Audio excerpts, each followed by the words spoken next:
bigla ka na lang hindi na nagre-reply sa mga message ko.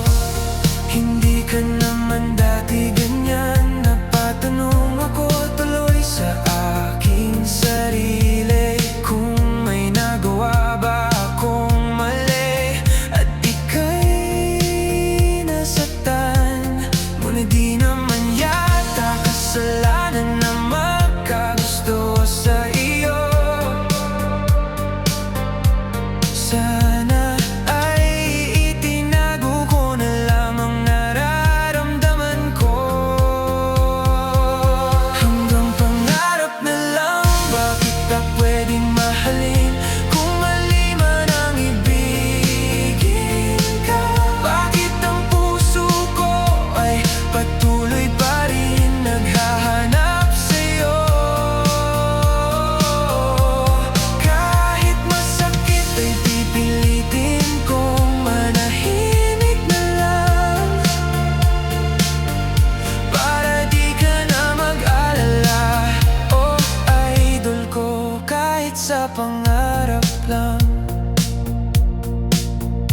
Kung sakaling di na ako nagpaparamdam sa'yo, hindi ibig sabihin ay sumuko na ako, kundi ayaw kong dumagdag sa mga bigat na nararamdaman mo.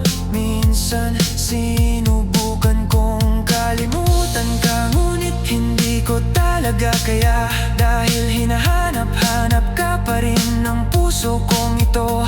Mahalaga ka sa akin kasi idol nga kita, kaya titiisin ko na lang na ako ang nasasaktan. Ngunit sa bawat mga araw na lilipas ay patuloy pa rin kitang mamahalin.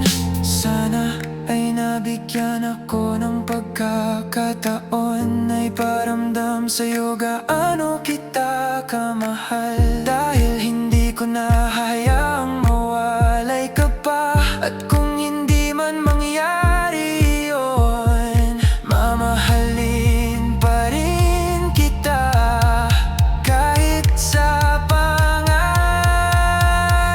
lang. Hanggang pangarap na lang ba kita mamahalin? Hanggang ganito na lang ba ako? Kung mali man ang ibigin ka, bakit ang puso ko ay patuloy pa rin nagmamahal pa rin sa'yo? Kahit masakit ay pipiliin kong manahimik na lang